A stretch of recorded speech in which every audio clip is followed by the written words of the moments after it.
आज हम लोग संख्या पद्धति में पहले संख्याओं के बारे में जानेंगे। धन पूर्णांक संख्याएं वो होती हैं, सभी संख्याएं धन पूर्णांक होती हैं। जैसे 1 हो गया, 2 हो गया, 4 हो गया, चाहे कोई भी संख्या ले लीजिए, 415 हो गया या 1008 हो गया, ये सभी संख्याएं आपका धन पूर्णांक संख्याएं में आती हैं। पूर्ण संख्याएं, पूर्ण संख्याओं के आगे बस आप 0 लगा दीजिए, बाकी सभी संख्याएं आपकी वही रहेंगी। तो बस पूर्ण संख्या में यही रहता है कि 0 लग जाता है, बाकी सभी संख्याएं रहती हैं, बस उसे पूर्ण संख्या कहते हैं। ऋण पूर्णांक क्या कहते हैं? ऋण पूर्णांक में होता है कि सभी संख्याएं जिसमें माइनस का चिन्ह हो उन्हें ऋण पूर्णांक कहते हैं। जैसे मान लीजिए -1, -2, 3, -415 हो गया, चाहे कोई भी संख्या ले लीजिए, 4005 ले लीजिए, ये भी आपका ऋण हो जाएगा।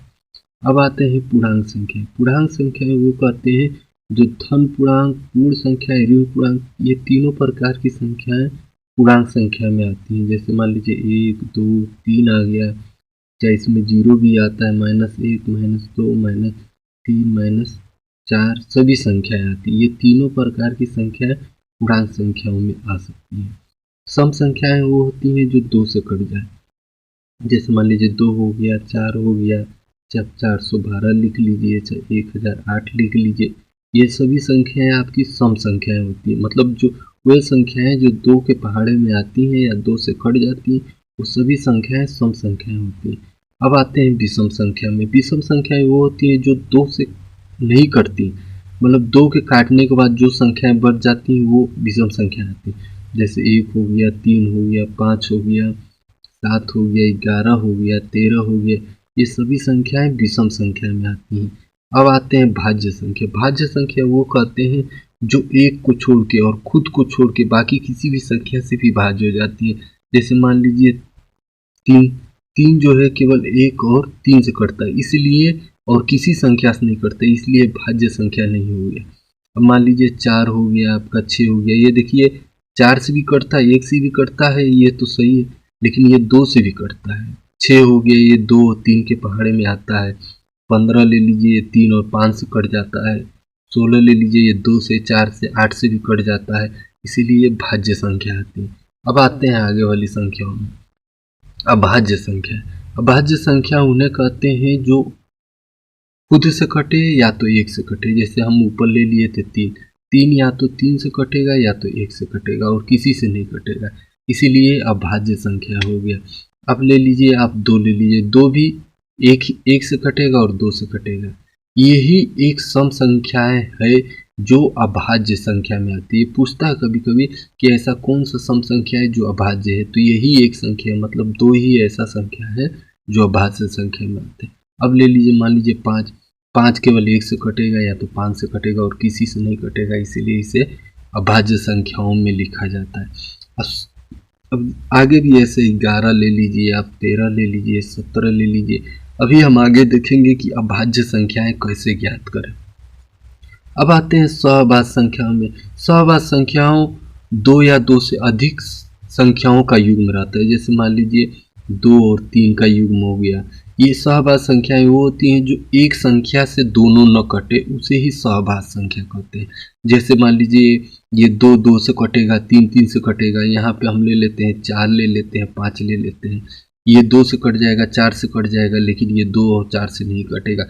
मतलब एक संख्या ऐसी जो इन दोनों को न काट सके। जैसे मान लीजिए 8 हो गया, 15 हो गए, ये भी सहभाज्य संख्या होती है ना। ये 2 से कट जाएगा, 4 से कट जाएगा, ये 8 से कटे, ये तीनों संख्याओं से 15 नहीं कटेगा। 15 3 से कट जाएगा, 5 से कट जाएगा, लेकिन 3 5 से ये नहीं कटेगा। मान लीजिए हम 4 ले लेते हैं, ये 8 ले लेते हैं, ये सहभाज्य संख्या नहीं है। क्यों? क्योंकि देखिए 2 से कटेगा, 4 से कटेगा, तो 2 से भी कट जाएगा, 4 से भी कट जाएगा, इसीलिए सहभाज्य संख्याएं नहीं है। अब आते हैं हम परिमेय संख्या। परिमेय संख्या उन्हें कहते हैं जो P/Q के फॉर्म में आप लिख सकते हैं। अधिकतर बच्चों को ये नहीं समझ में आता है। जैसे मान लीजिए आप 2 लिख सकते हैं, 2 के नीचे हमेशा 1 लगा ही रहता है, लेकिन हम इसको लिखते नहीं। क्यों? क्योंकि 1 से भाग देंगे तभी 2 आ गया, तो इसका लगने से कोई इसमें अंतर नहीं होता, इसलिए नहीं लिखते। अब मान लीजिए 5/3 लिख सकते हैं, 3/4 लिख सकते हैं, 8/15 लिख सकते हैं। ये सब क्या होते हैं? परिमेय संख्या। इसी का उल्टा कर दीजिए तो अपरिमेय संख्या हो जाता है। जैसे मान लीजिए p/q के फॉर्म में आप न लिख पाए तो वही अपरमेय संख्या हो गया। जैसे मान लीजिए √2 हो गया, -√2 हो गया, माइनस का भी चिन्ह इसमें लग सकता है। इसको मान लीजिए आप पाई का मान वैसे तो हम अधिकतर गुणे में 7/22 लिखते हैं, 22/7 लिखते हैं सॉरी।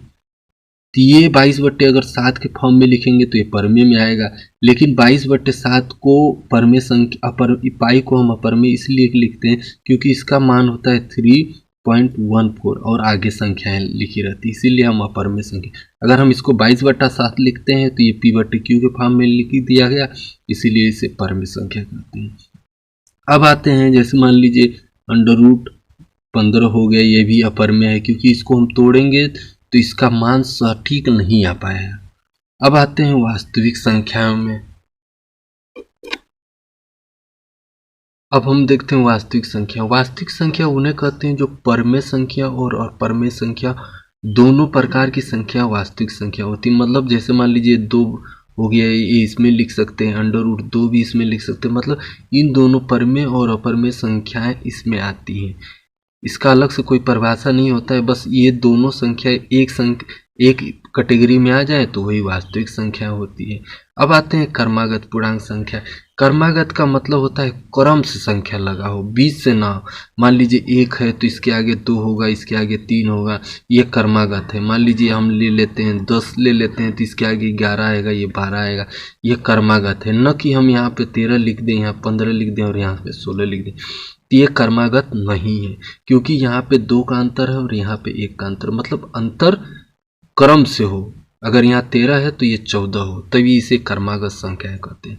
अब क्रमागत सम पूर्णांक क्या होता है? क्रमागत सम पूर्णांक का मतलब होता है सम संख्याएं लेकिन वो क्रम में हो। जैसे मान लीजिए 2 हो गया, 4 हो गया, 6 हो गया, ये सम है, ये भी सम है लेकिन क्रम से है। अब मान लीजिए यहाँ पे 8 लिख लेते हैं, 12 लिख लेते हैं, 14 लिख लेते हैं, ये भी क्या है? क्रमागत है लेकिन सम संख्या है। अगर मान लीजिए हमको x के फॉर्म में लिखना है तो अगर हम 8 को मान लेते हैं x, तो 8 12, यहाँ ये देखिए यहाँ पे 10 छूट गया है, ये 10 रह जाएगा। अब इसको 10 को लिखने के लिए हम x+2 लिख देंगे, फिर 12 को लिखने के लिए x+4 लिख देंगे, फिर 14 को लिखने के लिए x+6 लिख लेंगे। मतलब 2-2 का अंतर रहता है, उसे ही सम संख्या कहते हैं। अब क्रमागत विषम संख्या है। क्रमागत विषम संख्या मतलब 1, 3, 5 देखिए क्रम से हैं और ये सम संख्या है भी नहीं, विषम है लेकिन क्रम से।